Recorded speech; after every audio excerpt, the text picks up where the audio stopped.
Good evening, ladies and gentlemen. It's the Chief back again for another Transformers review. Now, when I say to you the 1980s, I know a lot of you weren't even born in the 1980s, which makes me feel very, very old indeed. However, when you do say the 80s, it conjures up images of different various things, such as the mullet, Madonna, IBM personal computers, Amstrad, the Sinclair Spectrum, and so on and so on. And another pop culture item, of course, was the boombox, which, in terms of technology, it was fantastic. You had a portable personal stereo, which had a cassette tape recorder in there. Now, for you young people who may not know this, we indeed used to, before the age of MP3s and iPods and MP3 players and CDs, we used to listen to our music on little cassettes, which were very easily magnetized if you picked them up with a magnet, which I did when I was a kid, and screwed up a lot of my collection. But anyway, on with the review. This is my G1 Blaster, still with the box. I managed to pick this guy a few years back a few years ago, even. Still got the inserts and whatnot for that. But of course he does come out there. Funny enough, at the time itself, I got this guy going for $16.92. That's obviously the traditional, well-known G1 backing, which funnily enough shows a red tracks on the back, which I've never seen a red tracks.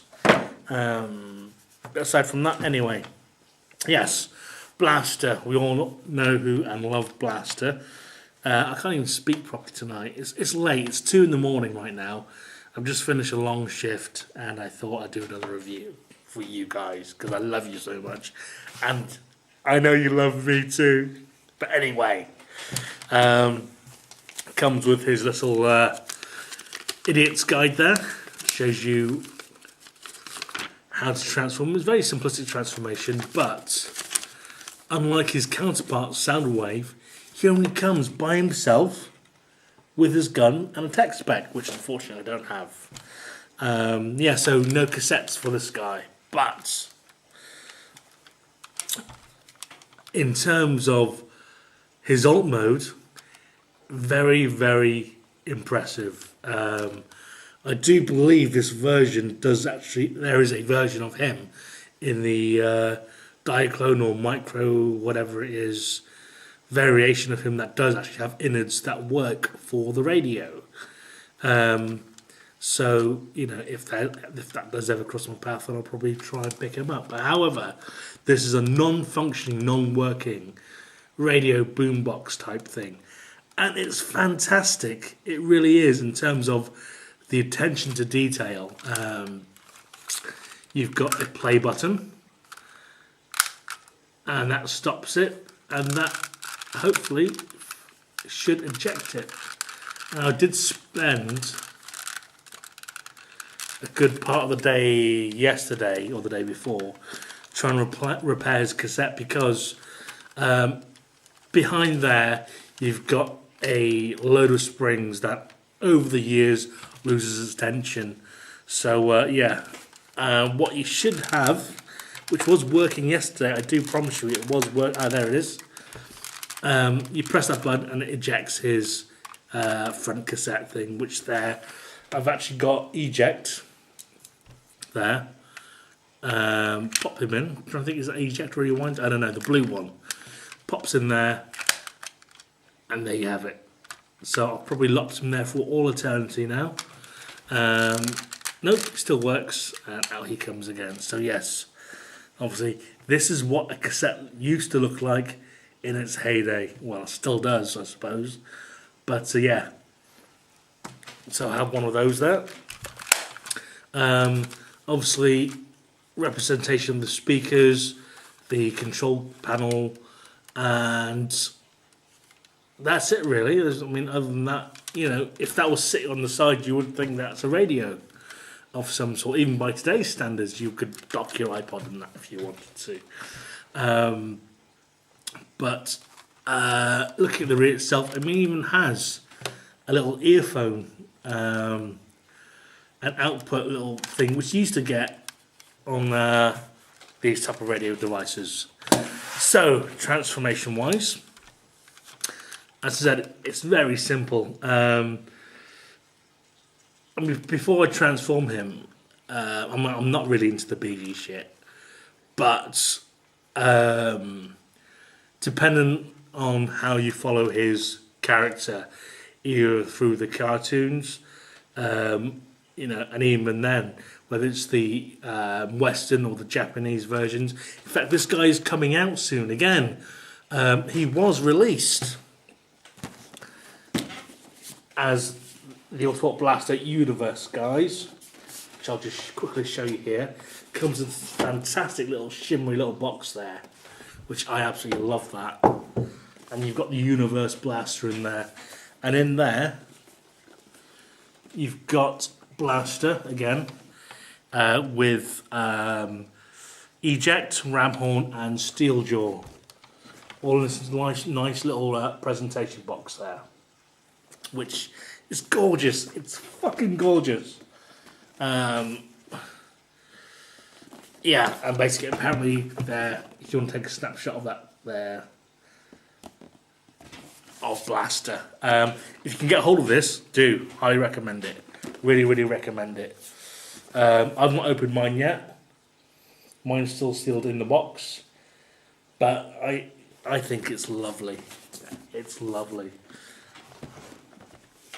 But yes, as I said, there is an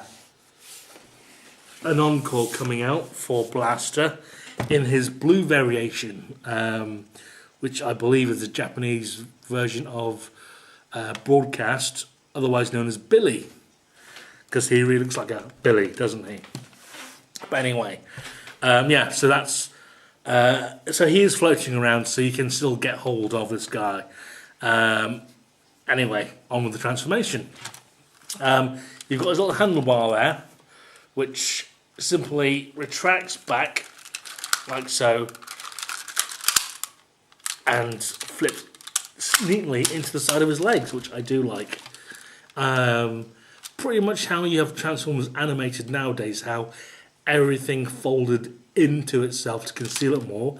That's what you have here, which is nice because it kind of adds details to what will be his legs.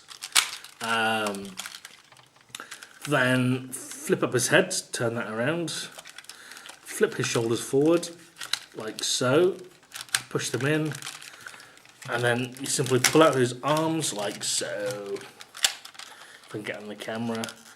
Pull out his fists, swirl those around, push out his other fist, and this is the thing I love about these kind of Transformers. There are no attachments. There's no fists to click in. There's no kind of extras. I mean, aside from his rifle there, which is a huge fucking cannon thing. I mean, seriously, for the size of the figure itself, it's a pretty huge gun. But anyway, and yep, whoop, flip of his feet, don't want him falling over. And there you have G1 Blaster in all his glory. Articulation-wise, his head can spin 360. It kind of moves back and forth because of the transformation, but he can kind of like, look up there. Is it a bird? Is it a plane? Arms-wise, they can spin 360 on both sides freely. No joints at the elbows there, so that's fixed. But you can kind of like spin his fists around so he can hold his gun sideways, saying like, "What are you looking at? What are you looking at? Bust a cap in your ass," gangster style kind of thing. But yeah, other than that, his legs again, they don't articulate in any way, form, or at all. They are pretty much fixed. They can go to the side, so you can do the splits if you wanted to, if that's your pleasure. But aside from that, no articulation. So you again have the classic G1 zombie mode, which I like to call it. But we forgive it. Why do we forgive it? Because just look at it. It's beautiful. It's gorgeous. You know, and he has little cassettes that pop out of his chest. If I can get that to work, yes, it still works. I mean, I'll show his cassettes in a minute, but you know, it's a very basic, simple transformer. Very easy. His alt mode is convincing. His robot mode is fantastic. You know, bear in mind it is a G1 figure. You know, I'm not going to compare it. I mean, it's like comparing a classic Porsche to a new Porsche nowadays. You know, the technology's moved on far ahead and is far more superior. But the classic look, you know, the classic cars retain their looks and, you know, their, you know, that X factor. And this definitely does have it. You know, it's a nice big piece. It's not finicky and small and, you know, and I'd be proud to display this on my shelf because it is such a great figure. You know, he wasn't prominent in all the G1 cartoons. I mean, he had a few episodes dedicated to this old fella. And he likes his music, which I like my music too. So we have that in common as well. But yes, that is G1 Blaster there. As a bonus for you guys, I shall have a quick look at Eject there. Now, Eject obviously would have been the equivalent to Frenzy or Rumble. Simply, these were his little minions, which resided inside his chest. And obviously, these figures transformed as well. So, simply pull his legs out, like so. Flip his little feet out. And I love these guys. I love the fact that you had a cassette recorder and before carrying on that, you simply pull his arms out and that releases his head on a little pop-out spring. So I thought that was pretty cool. But anyway, yeah, I just love the fact. I mean, for me personally, I love figures that you can upgrade, such as the Power Master Prime head. You've got the basic figure, then you attach on his armour to make a bigger figure, and then you can attach more again, you know, and so on. But I also love the fact that Soundwave and Blaster were robots in their own rights, and deep within inside, concealed within them, were more transforming robots. And the fact they had such variety as well was fantastic. Anyway, pull his little arms out, like so. Pull his little fists out.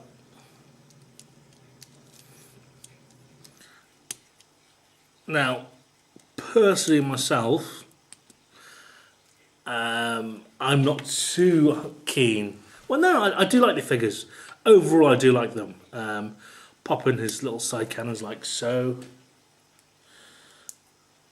In his arms, and there you have Rewind. You rewind or eject? Eject. In his little blue kind of look there.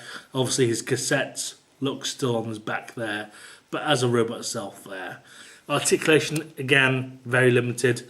You can kind of bend his gurgling. That's my sink over there, so it's obviously someone having a little wash upstairs or something. Anyway, he comes with his own little weapons, like so.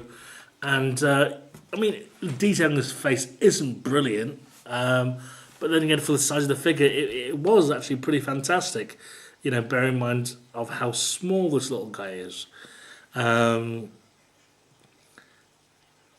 What more can I say about this figure? I mean, it's cute. Again, it suffers from the classic G1 zombie mode, where the legs aren't that well articulated. So he can bend his legs backwards. He has a slight joint on his knee, so it can look like he's running. But he can't go any further than that at all. His arms do turn 360 if he wanted to. And he can kind of rotate it at the shoulder there. But it's hindered because of the size of weapons. Now, the only thing I don't like about it is where the weapons fit onto his arms. He's got this humongous kind of round thing on his arm where the weapon plugs into, which, you know, it's a shame. It's kibble, but I can live with it. So yes, this is Generation 1 Blaster with Eject, and I've actually got Rewind, which is basically pretty much the same, but a black version variant of the guy. I could have completely cocked up the names. I'm trying to think which the names are. In fact, I've got the names in the box.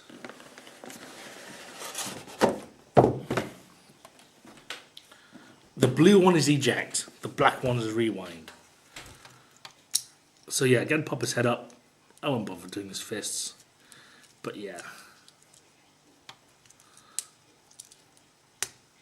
There you have that version there as well. So, nice little figures. I do like how the head pops up when you release his arms. That's a nice little feature on there. But yes, Generation 1 Blaster. Hope you're enjoying the reviews. Please subscribe. Please leave your comments below. Whoops, almost dropped him there. If you enjoy reviews, I've recently made. Oh, has the camera moved? I've gone off the screen slightly there. I've been recently made partner, I think, in YouTube. So click on the adverts. Click on the adverts. Please give me money so I can buy more figures and review them all for you. But anyway, yes. Aside from that, I'll be knocking out a few more reviews now, getting back into the swing of things as I've been away. Whoops, squeaky chair. And yeah, this is Chief 88888 logging off for now.